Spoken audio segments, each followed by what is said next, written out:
Bagaimana cara menjaga sholat agar lebih khusyuk dan tak malas Pak Ustadz? Itu nampak api kan?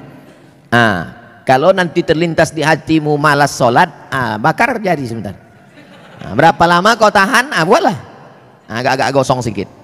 Hai tangan, tahan kau masuk neraka nanti tangan. Nama kau nanti nama nerakanya neraka sakor. Masalakakum fi sakor. Kenapa kau masuk dalam neraka sakor? Lam nakum minal musallin, karena tak sholat. Bakar.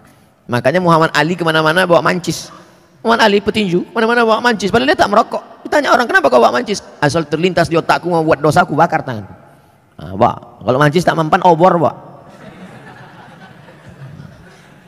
Bagaimana sholat ini khusyuk Pak Ustadz? 5. Yang pertama, ketika berwudu khusyuk.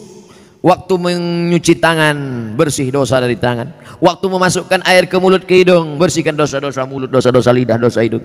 Waktu air dibasuh ke muka, keluar dosa-dosa biji mata, banyak silap salah. Waktu air menyiram tangan, keluar dosa-dosa dari ujung jari jemari. Khusyuk. Waktu air mengusap kepala, keluar dosa isi kepala yang kotor sampai ke lubang telinga. Waktu air menyiram kaki, keluar dosa-dosa kaki yang dilangkahkan ke tempat maksiat dan dosa. Makanya ketika berwuduk itu jangan bercakap. Ini banyak orang yang sampai wuduk bercakap. Itu udah aku bilang sama kau kemarin, panjat pinang itu jangan besar-besar kali pinangnya.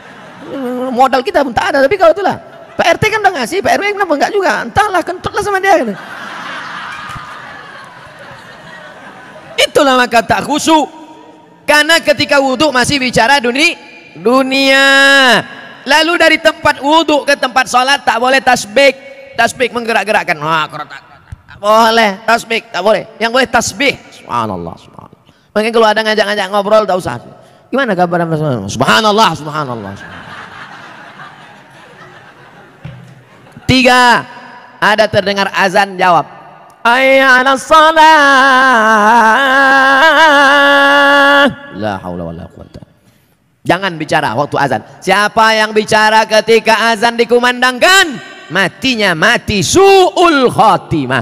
Begitu kata Syekh Imam Nawawi, Syekh Jalaluddin Abdurrahman As-Suyuti. Hati-hati.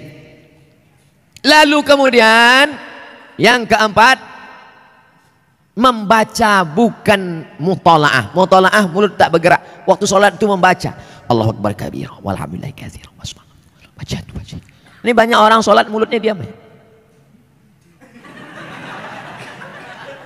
Mulut membaca, karena di situ disebut qiraah. Qiraah artinya membaca. Bismillahirrahmanirrahim. Alhamdulillahirrahmanirrahim. Yang kelima, mengerti apa yang dibaca. Itulah mengapa tadi saya pilih ayatnya, ayat-ayat pendek supaya besok kalau sholat zuhur mengerti apa yang dibaca. Wailul likulli humazatil lumazah alladzi jama'a malahu wa addada.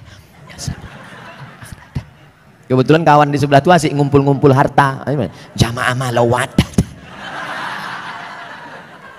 Yahsabu anna malahu akhladah kalla la yumbadanna fil hutamah.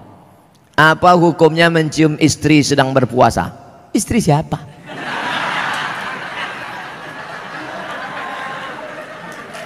Kalau istri engkau yang kau cium maka tak batal. Dalilnya Nabi mencium Aisyah. Tapi kalau dia ihtiyat, hati-hati, takut dia tak bisa mengendalikan hawa nafsunya seperti Nabi Muhammad SAW, maka dia ihtiyat, dijaganya. Tapi hukum aslinya tak batal. Tapi kalau sampai memperturutkan hawa nafsu, maka jatuh dalam batal, rusak puasanya. Man lam yada imsakun nafsi, menahan diri, anil mahzurati, dari semua yang terlarang, min tulu'il fajri, dari terbit fajar, ila ghuruwis syamsi, sampai tenggelam matahari. Itu definisi puasa. Kalau adakah dalil yang menjelaskan tentang tahlilan?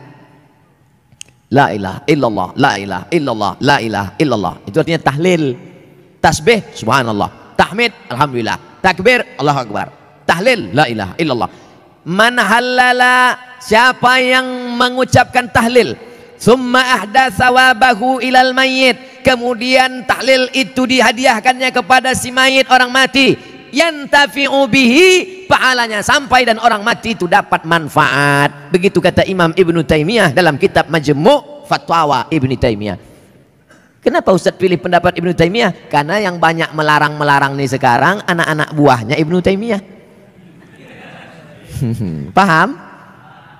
Padahal Imam Ibnu Taimiyah dalam Majmu' Fatawa mengatakan siapa yang mengucapkan tahlil dihadiahkannya pahalanya pada yang meninggal sampai.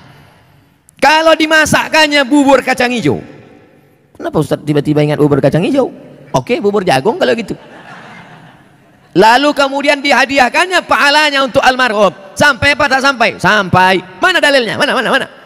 Kata Sa'ad, ummi matat, makku mati.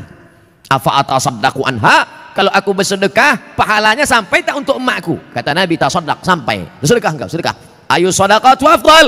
Apa sedekah yang paling afdal? Kata Nabi, saqyul ma'. Sedekah yang paling afdal mengasih air minum. Kalau air minum saja sampai, apalagi gulai baung. Artinya sedekah sampai, sedekah sampai, tahlil sampai. Apalagi bacaan Quran.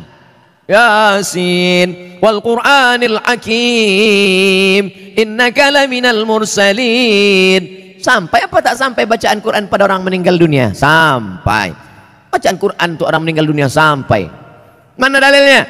Ketika Nabi SAW melewati suatu makam, diambilnya pelepah korma, ditusukkannya ke makam itu. La'allallaha an yukhaffifa 'adzabahuma man lam yaibasa.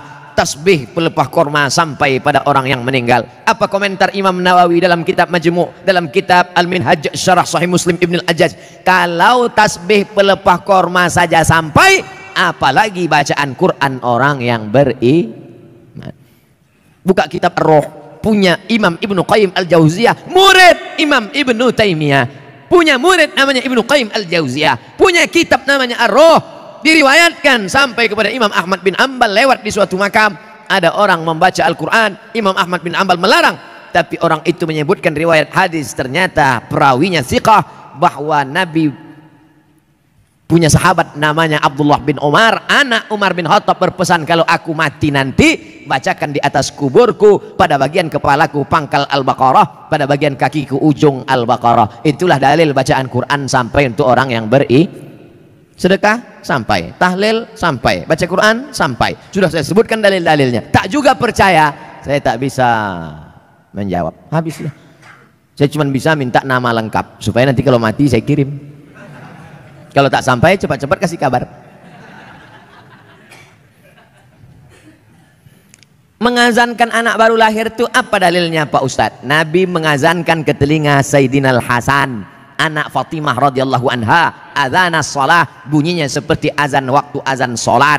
Hadisnya disebutkan dalam kitab Sunan At-Tirmidzi. Nama kitab Sunan Tirmidzi, nama lainnya Jami' At-Tirmidzi. Status hadisnya hadisun hasan, hadis paling tinggi sahih, di bawah sahih hasan, tentang mengazankan bayi. Anak saya mengazankan. Allahu Akbar, Allahu Akbar. Tapi tidak kuat macam itu. Terkejutlah dia. Nah, makanya bapak ibu yang hamil sekarang istrinya, nanti bapak azankan. Tapi yang anak sudah lahir tak usah azankan lagi. Ini anak udah semester 2. Balik dari sini sebentar. Allahu Akbar. Apanya ayah ini gitu?